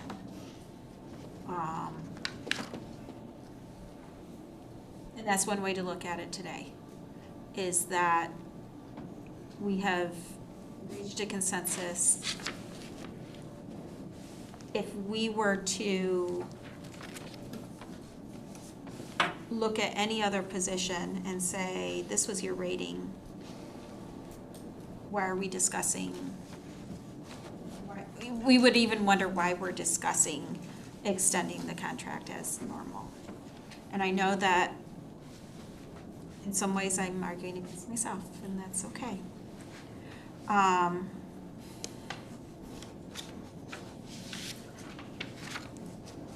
coming down on the side of we are looking for accountability, the trust but verify, the governance, not just policy, of holding ourselves accountable and holding the superintendent accountable, because the community holds the board accountable, the board holds Johnny accountable, and Johnny holds the district accountable. And it goes the other way too. It's mutual accountability. We hold each other accountable too. And this discussion increases the amount of accountability that will be in place for all of us. And is making me more comfortable with following that pattern of saying we had a high evaluation for that first year. Now we can have the discussion of what will happen the second year. And based on that first year, that learning year, that growth year, now we expect to see more growth. But in expectation of seeing that increased growth, we can continue with that, knowing that we are going to see that increased growth. Now, I say that expecting that accountability between all of us as I say that. And I know that this is Johnny's contract, and the other 7 of us are not held to a contract like that, but we owe that accountability to the community, to each other, and to Johnny to maintain those standards. And we know that Johnny is one that we have seen multiple times say, oh, you wanted higher? Bet, I'm gonna meet that. And we've seen him do it on very short notice. So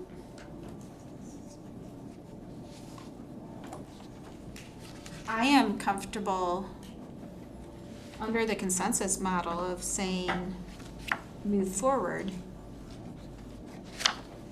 with this vote in the interest of moving forward while we hold that increased accountability. That I'm comfortable voting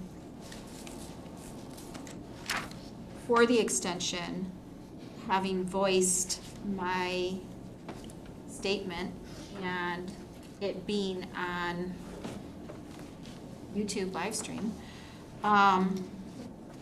that will be there. Without that assurance, not necessarily from Johnny, because I do believe that Johnny would, but for all of us to hold that accountability for increased governance and holding to governance, not just policy. And I land with Emily that the 4% is discussing this year, which he's under contract for, so therefore it's in line with the district and the administration to the contract, and that makes a ton of sense, and that's fair to him. The second part of this is talking about the year 2029. That's a long ways away, and I have full confidence that everything is going to be resolved and all this accountability discussion can happen well before that's ever an issue whatsoever. So the 4% I'm fine with, because that's money, that's real money, that's money deserved, it's under his contract now, it's what the district has already agreed to every other administrator in our district. So that's fair. The second part of this is my issue. I think this is where Emily's saying we're talking about 2029. It's 2026. You don't have to decide about 2029 tonight, in my mind, based on things I'm concerned about and unsure about. So, like Mary Lou said, we don't all have to vote necessarily the same way to have the voice. The board has one voice. It doesn't have to be 7-0 if you want to vote tonight. And I share your concerns about 2029. I'm landing slightly on that. I'm landing on that side of believing that after this discussion, we will see progress and movement because of this discussion that we're having tonight. Can we move forward with the motion? As written, I'm going to be voting no. If we can separate the two, I'm happy to vote yes for the increase. And I'd be happy to just table the contract extension. So we'll pick it up again.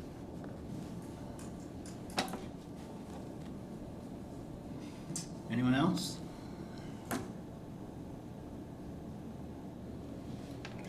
Mr. President, can I speak, sir? You First certainly of all, can. thank the board for all of your work and support over this first year. And I never want to put the board or the superintendent or the district in an awkward position. If the concern is about an extension, I'm okay with foregoing that conversation. But in foregoing that, I think we should just take it off the table for the time being, and then that be something negotiated with my personnel, and with the board president and the board, however you do that. So it could just be renegotiated if that's a scenario. So if the compensation isn't an issue, it's in the contract and it's clear, I'm okay with moving the extension off and then handling that in a different way.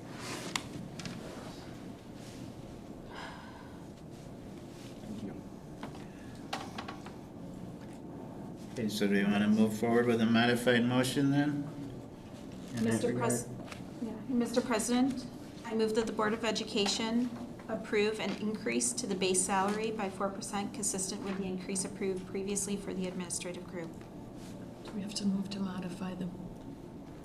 Well, you just, The motion was You read it correctly, I you think. just read it correctly, so. Yeah, Kimberly read I it just correctly. didn't know if we had to vote to modify it before we. Well, maybe, but we're fine. Okay. Is there a second, please? second. Thank you.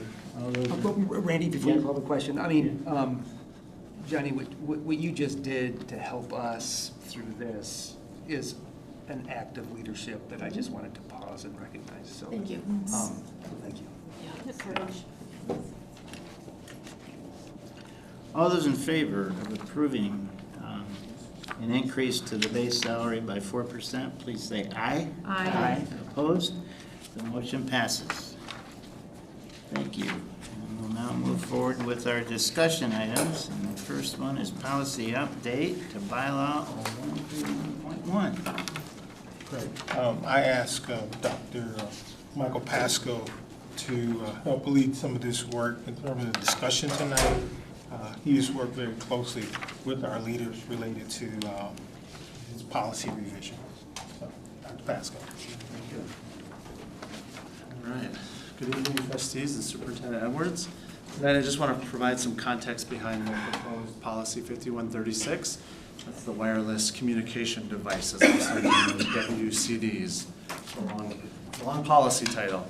This is a replacement for our current policy 5136. It was known as personal communication devices. Governor Whitmer signed 2 bills on February 10th of 2026. In there, she had stated it will help prioritize academic success and support youth mental health. She also issued a release, and it referenced some studies showing that high amounts of screen time are associated with a rise in anxiety and depression, diminished attention spans, and a negative impact on social skills among U.S. teens.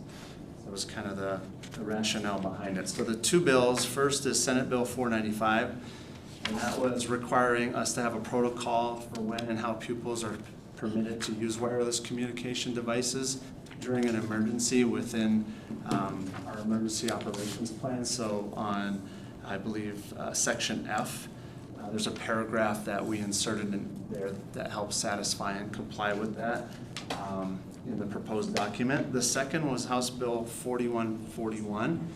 And that stated, beginning 26-27 school year, districts shall implement a wireless communication devices policy that prohibits students from their use on school grounds during the instructional day. So we started with a large conversation and some activities in a principals meeting, also took that to an assistant principals meeting. Then we brought together kind of a smaller committee that involved some principals, assistant principals, and some director feedback. And we had to look at 3 components that we needed to pay attention to within this policy.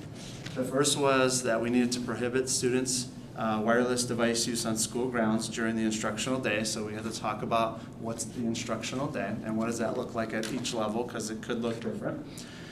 2 was provide details regarding enforcement mechanisms. So the law did not spell that out as to how we would enforce that.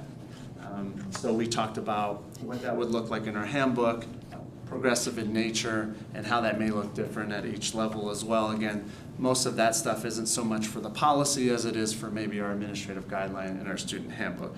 So we had a lot of good conversations around that and have a good plan moving forward.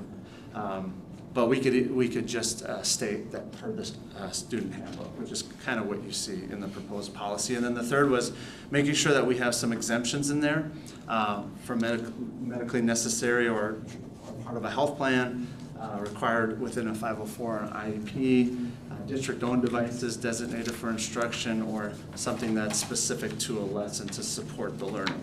So you can see how we captured those three things in terms of a compliance piece within the proposed policy.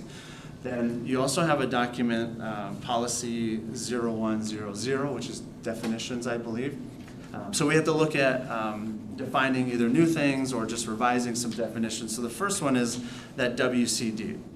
So the wireless communication devices, this is where the big change is. It means an electronic device capable but not limited to text messaging, voice communication, entertainment, navigation, accessing the internet, sending and receiving photos and videos, or producing email. Wireless communications devices, it did not include a basic telephone, so just something that just makes calls, which we don't see a whole lot of. So cell phones, smartwatches, tablets, laptops, all those things are covered. And you can see how there would be some difficulty with this, particularly with the Apple Watches. School grounds, we define that as buildings, fields, any property used for instruction or school-sponsored activities. And then instructional time, you could see on the, I believe, the very first page of the proposed policy, what that looks like at elementary, middle, and high school, because it does look different as we progress up throughout the continuum. So our committee used the Neola recommendation that they sent it us. Of course, as you know, that's always vetted by their legal counsel first. And we kind of tailor that to our own policy within PPS, but ensuring that we're complying with the applicable statutes. It was helpful that we already had a lot of this in place, as you know, at all levels, really. So it was really just expanding that to these different types of devices. So that was very helpful. So you see that in existing policy or within our handbooks currently. And there's some other definitions in that policy 0100, like Twitter to X, and just some small things that they reference in terms of social media. So that's kind of the gist. It was a lot of work kind of vetting and getting it to where it's at now. Not too much different in terms of what was given to us from Neola, but that's our best thinking as of right now. So just wanted to provide a little context so you kind of knew where it was coming from and the work that was behind what you see today.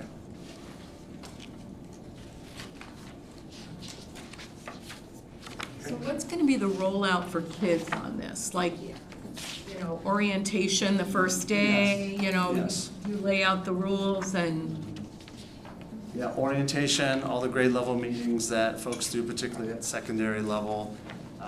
Staff's going to also need some help with that. We did our best to make sure that our staff, particularly our teachers, are not involved in this a whole lot in terms of taking devices or walking devices down to the office, depending on where they are within, you know, progressive steps of violating the policy.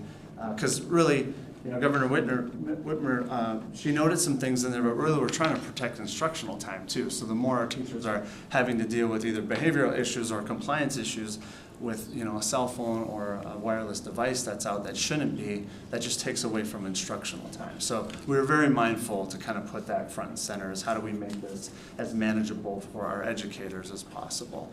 Again, it's not so much spelled out in here because that wasn't what was required, but we spent a lot of time in those discussions making sure we knew what that looked like at all levels. So, but yeah, it starts when students come back because this is new for everybody. Yeah. So is ambiguity taken out of the conversation? Because I know in the past, kids have said, oh, well, this teacher doesn't care and this teacher does, and so is that gone? It's consistency, right, is key in any policy or any rule, protocol, guideline, or anything within the handbook.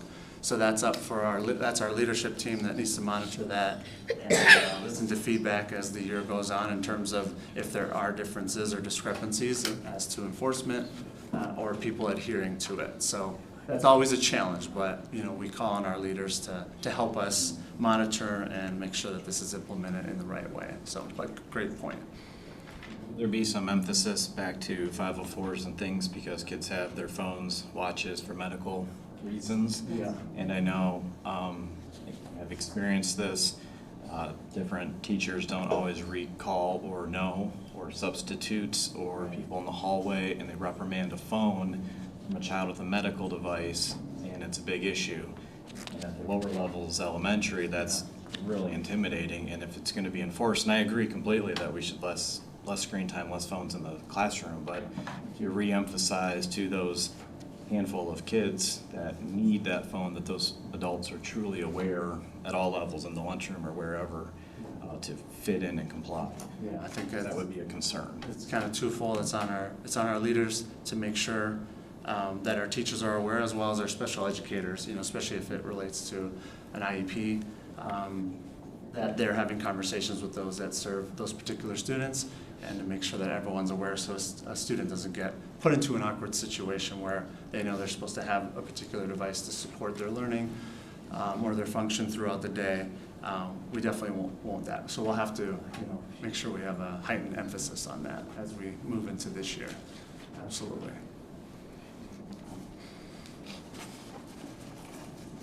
Thank you, sir. Thank you. Our next discussion item is just a reminder that the MASB 2026 Annual Leadership Conference is being held October 15th through 18th, Thursday through Saturday in Lansing. That also includes the Delegate Assembly and the Michigan Council of School Attorneys Fall Conference, which is a highlight of that event. If there's interest in going, I'd recommend that you let Barb know very soon because hotel rooms are in short supply. I also want to remind everybody of the MASB Summer Institute, which is in Kalamazoo the first week in August at the Radisson. It's, I think, Friday and Saturday, maybe Sunday too as well, but and it's just CBA classes and workshops, and for those of you who haven't completed their 100 level classes, there are several of those that you can take at that Summer Institute at the Radisson. Our next item is a discussion item to buy a new truck.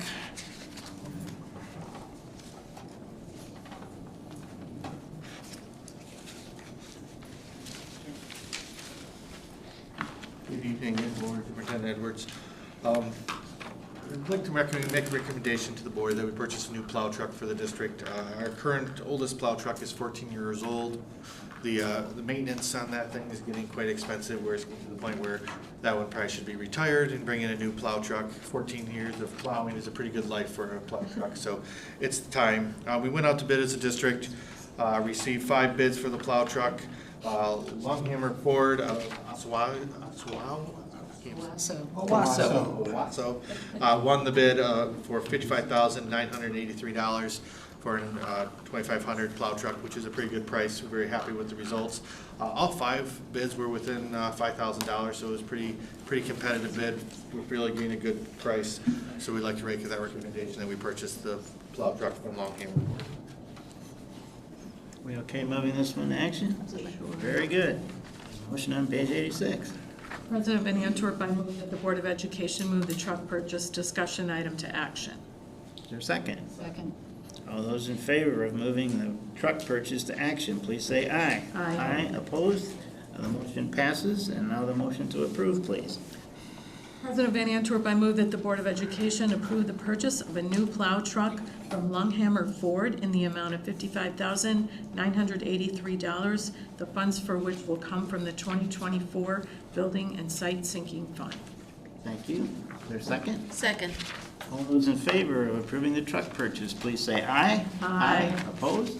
The motion passes. The truck's on the way. Next discussion item is the Central High School long jump resurfacing and track repairs. Yes, Board. It brought our attention at the end of this past track season that the long jump area of the track has significant delamination, and that is where the track surface is peeling away from the cement. We brought the manufacturer out, not the manufacturer, but the installer out to take a look, and it is indeed delamination. They feel that the moisture from underneath the cement had worked its way up and basically caused the delamination.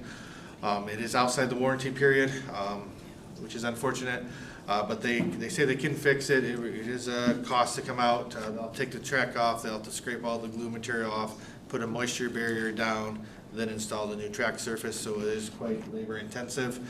It's really the majority of the cost is the labor of doing all that work. And then also on the track surface itself, there's a couple areas that just need to be repaired. We had a bleacher, portable bleacher, make some gouges in it when they were moving it for one of the football games. We'd like to get that repaired. We had another spot that just kind of ripped up that we want to repaired. And then there's a random spot in the track where it looks like, we're gonna see what it is, but there's like a bubble coming up and it's not soft. So we're kind of curious if it's a rock got pushed up or what that is. It's, so we want to get that taken care of. The stuff around the track is not necessarily a safety concern, but we do want to get taken care of. That's a very small fraction of the cost to replace to repair than the long jump area. The long jump area is really not competitive anymore. Like we really can't have competitions on there. It's pretty rough.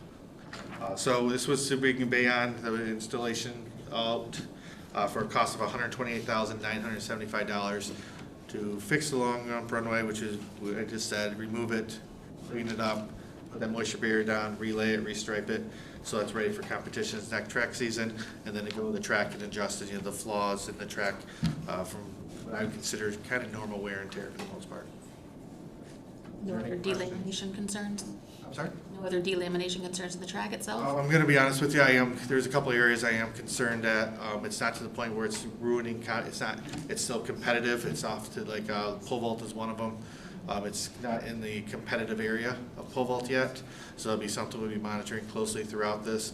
I would say I coached track for a long time, almost 20 years, and I would say this is a situation where you keep competing on and get a couple of years of service, and then when the delamination reaches the point where we need to address it, we address it then.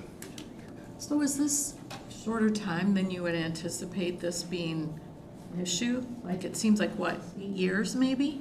Yeah, that's a very good point. It is definitely shorter than I would expect the life cycle of this track to be.